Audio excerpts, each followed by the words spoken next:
ప్రతినిధులు సీనియర్ నాయకుల బృందం ఇక్కడ నాగార్జున సాగర్ ఎడమ కాలువ నుంచి మొదలుకొని ఖమ్మం వరకు వివిధ ప్రాంతాల్లో జరిగినటువంటి పంట నష్టము, అదేవిధంగా ఆస్తి నష్టము, ప్రాణ నష్టానికి సంబంధించి వాళ్ళు ప్రజల్ని క్షేత్రస్థాయిలో వెలుస్తూ ప్రజలకు ధైర్యాన్ని ఇస్తూ తమకు తోచిన మేర మేము ప్రధాన ప్రతిపక్షం కాబట్టి సహాయం చేయడానికి మా ప్రతినిధుల బృందం మా బాధ్యత కాబట్టి ప్రధాన ప్రతిపక్షంగా కేసీఆర్ గారి ఆదేశం మేరకు పర్యటనకు పోవడం జరిగింది.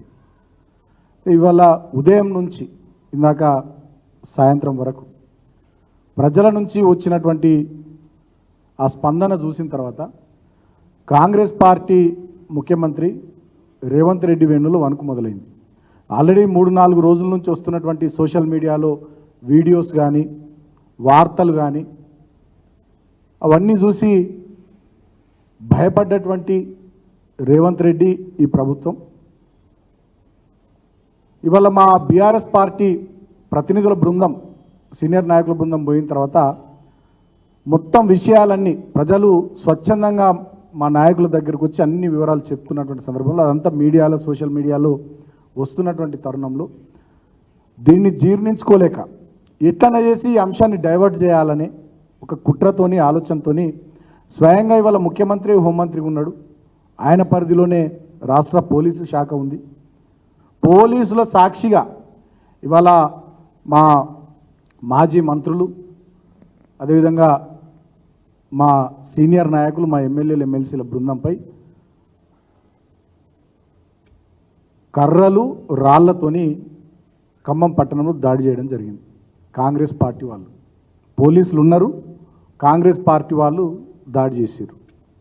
ఇవాళ మేము అడుగుతూ ఉన్నాం, మరి తెలంగాణ ప్రజలారా, ఒక ప్రధాన ప్రతిపక్షంగా మీకు కష్టం వచ్చినప్పుడు, మీకు ఇబ్బంది వచ్చినప్పుడు, మీరు ఆపదలో ఉన్నప్పుడు మీకు గుండె నిండా ధైర్యం ఇవ్వడానికి, మాకు తోచినంత సహాయం మీకు చేయడానికి మేమున్నామని చెప్పి మిమ్మల్ని ఓదార్చడానికి మేము మీ దగ్గరికి రావడం తప్ప? మరి ఈ రాష్ట్రంలో ప్రజాస్వామ్యం ఉందా? ఈ రాష్ట్రంలో నిజంగా ప్రజాస్వామ్యం పోయి మరి నియంతృత్వ పాలన ఏమన్నా వచ్చిందా? ప్రధాన ప్రతిపక్షంగా ఉన్నటువంటి మేము ఆపదలో ఉన్నటువంటి ప్రజలకు అండగా నిలవడానికి, ధైర్యం చెప్పడానికి, సహాయం చేయడానికి మేము ఖమ్మం మా పార్టీ ప్రతినిధుల బృందం పోతే పోలీసుల సాక్షిగా మా వాళ్ళ మీద హత్యాయత్నం, ఆ విజువల్స్ చూస్తే నిజంగా చాలా ఆందోళనకరంగా ఉన్నాయి. హోంమంత్రి, మాజీ హోంమంత్రి పెద్దలు ఇందాక మహమూద్ అలీ గారు చెప్పినారు, పాలకపక్షం కానీ ప్రతిపక్షం కానీ ప్రజాస్వామ్యంలో పనిచేస్తున్నటువంటి క్రమంలో వీళ్ళ రక్షణ బాధ్యత ఖచ్చితంగా పోలీసు యంత్రాంగానికి. మరి అటువంటి పోలీసు యంత్రాంగం ముందరనే ఇవాళ మా ఊళ్ళ మీద దాడి జరిగి ఇవాళ మా యువ నాయకుడు ఆయన సంతోష్ రెడ్డి అనేట ఆయన కాలు విరిగింది, ఆయన ఆసుపత్రిలో ఉన్నాడు. ఇప్పుడు ఇంకా చాలామంది సమస్యలు చెప్పుకుందామని చెప్పి మా నాయకుల బృందం దగ్గరికి వచ్చిన 2-3 తలలు కూడా పగిలినాయి. ఒక వృద్ధుని తల కూడా పగిలింది. విజువల్స్ చూసినాం. అంటే ఒక దుర్మార్గంగా బీఆర్ఎస్ పార్టీ ప్రజల కోసం చేస్తున్నటువంటి ఈ పనిని చూసి ఓర్చుకోలేక, తట్టుకోలేక వాళ్ళ కుట్రపూరితంగా దాడి చేసినటువంటి తీరును తెలంగాణ ప్రజలంతా కూడా ముక్త కంఠంతో ఖండించాల్సిందిగా మేము కోరుతా ఉన్నాం. ఈ దాడికి బాధ్యులైనటువంటి వాళ్ళపై తక్షణమే చర్యలు తీసుకోవాల్సిందిగా డెఫినెట్గా మేము డిమాండ్ చేస్తూ ఉన్నాం. సరే, ఇటువంటి దాడులతో మరి మమ్మల్ని ఆపుతారా అంటే అది మీ తాత జేజమ్మ తరం కాదు రేవంత్ రెడ్డి, గుర్తుపెట్టుకో. ఇందాక శ్రవణ్ గారు చెప్పిండ్రు, హైదరాబాద్లో వాతావరణ శాఖ ఆగస్టు 27వ తేదీ నాడే అలర్ట్ ఇచ్చింది. చాలా 3-4 రోజుల పాటు తీవ్రమైనటువంటి వర్షాలు రాబోతూ ఉన్నాయని చెప్పి. శనివారం నుంచి ఓ మోస్తారుగా, ఆదివారం నుంచి తీవ్రంగా వర్షాలు పడితే ముఖ్యమంత్రి కనీసం శనివారం నాడో ఆదివారం నాడో ఒక రివ్యూ పెట్టినటువంటి పాపన పోలే.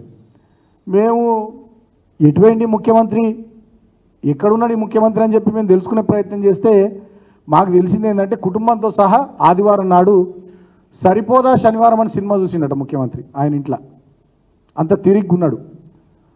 ఖమ్మంలో, వరంగల్లో, మహబూబాబాద్లో, సూర్యాపేటలో రాష్ట్ర వ్యాప్తంగా వర్షాల వల్ల ఇప్పటికీ సుమారు 30 మంది చనిపోయారు. ఈ రాష్ట్రానికి పెద్దగా ఉన్నటువంటి ప్రభుత్వాధినేత అయినటువంటి ముఖ్యమంత్రి రేవంత్ రెడ్డి ఆగస్టు 27 నాడే రాష్ట్రంలో వాతావరణ శాఖ ఒక అలర్ట్ ఇచ్చిన తర్వాత సమీక్ష సమావేశం పెట్టి ఎక్కడికెక్కడ అన్ని రకాల బృందాలను పెట్టి జిల్లా యంత్రాంగాల్ని రాష్ట్ర యంత్రాంగాన్ని అప్రమత్తం చేసి హెలికాప్టర్లు అందుబాటులో పెట్టి బోట్లను అందుబాటులో పెట్టి నిత్యావసర వస్తువుల్ని ఆహార పదార్థాలను అన్న పానీయాలన్నింటినీ కూడా అందుబాటులో పెట్టి ఒక పెద్ద మనిషిలాగా బాధ్యత నిర్వర్తించాల్సినటువంటి ముఖ్యమంత్రి ఆదివారం నాడు కుటుంబంతో సహా సరిపోదా శనివారం అని సినిమా చూసుకుంటూ ఇంట్లో తిరిగున్నాడట. దాని ఫలితం ఏంది? ఒక యువ శాస్త్రవేత్త వాళ్ళ నాన్న వాళ్ళు చనిపోయినారు. తర్వాత చాలామంది 6 గంటలు 7 గంటలు ప్రభుత్వ సహాయం కోసం అర్థిస్తూ ప్రభుత్వ సహాయం అందక వాగులలో కొట్టుకుని పోయినారు. ఇంకా సిగ్గులేని మాట ఏంటంటే ఇదే ఖమ్మం జిల్లాలో 3 మంత్రులు ఉంటారు. ఒక మంత్రి ఏమంటాడు, ఆంధ్రాకి వెళ్ళి హెలికాప్టర్ వస్తుందంటాడు. ఇంకొక మంత్రి ఏమంటాడు, ఇక ఆ దేవుడే దిక్కు దేవుడే కాపాడాలి, హెలికాప్టర్ అందుబాటులో లేదంటాడు.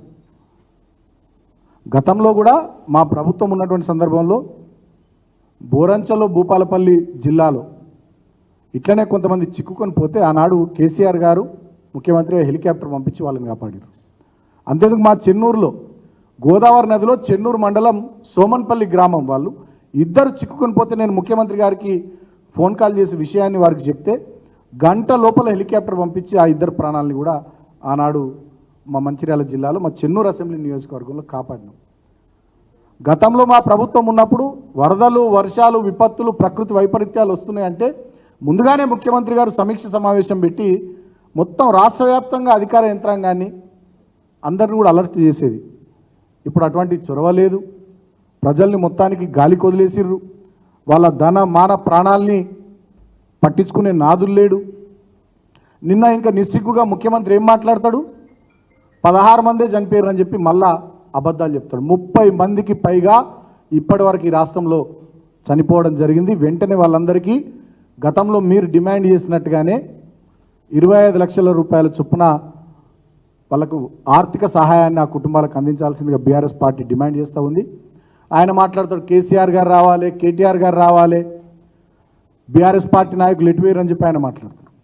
మరి బీఆర్ఎస్ పార్టీ నాయకుల ప్రతినిధి బృందం ప్రధాన ప్రతిపక్షంగా బాధ్యత తీసుకొని సహాయం చేద్దామని అండగా ఉందామని మేమేమో క్షేత్రస్థాయికి పోతే మళ్ళీ ఇదే ముఖ్యమంత్రి పోలీసుల సాక్షిగా ఇలా కాంగ్రెస్ పార్టీ నాయకులతోని కర్రలు రాళ్లతోని మా వాళ్ళని చంపే ప్రయత్నాలు, దాడులు చేసి భయభ్రాంతులకు గురి చేసే ప్రయత్నాలు చేస్తూ ఉన్నాడు. ఇంకోవైపు ఏమో ఈయననే రావాలంటాడు, ఇంకోవైపు క్షేత్రస్థాయికి మేము పోతేనేమో దాడులు చేపిస్తూ ఉన్నాడు. అంటే ఇందాక పెద్దలు చెప్పినట్టుగా ఈ రాష్ట్రాన్ని రావణ కాష్టంలాగా మారుస్తూ ఉన్నాడు.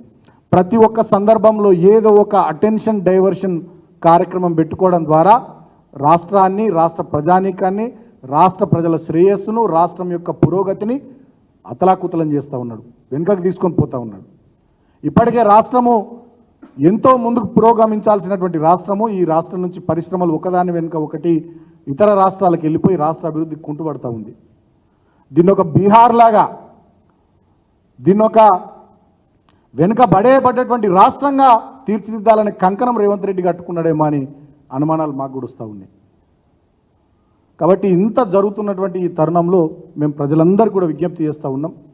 ప్రధాన ప్రతిపక్షంగా ఖచ్చితంగా మా బాధ్యతను మేము నిర్వర్తిస్తాం. కానీ కాంగ్రెస్ పార్టీ, ఈ ప్రభుత్వ పెద్దలు వీళ్ళు చేస్తున్నటువంటి అరాచకాలు, మోసాలు, ఈ దుర్మార్గాలు ఇవన్నీ కూడా గమనించాలని రాష్ట్ర ప్రజానికానికి కూడా మేము విజ్ఞప్తి చేస్తూ ఉన్నాం. మేధావులు కూడా మాట్లాడాలి, నోరు విప్పాలి.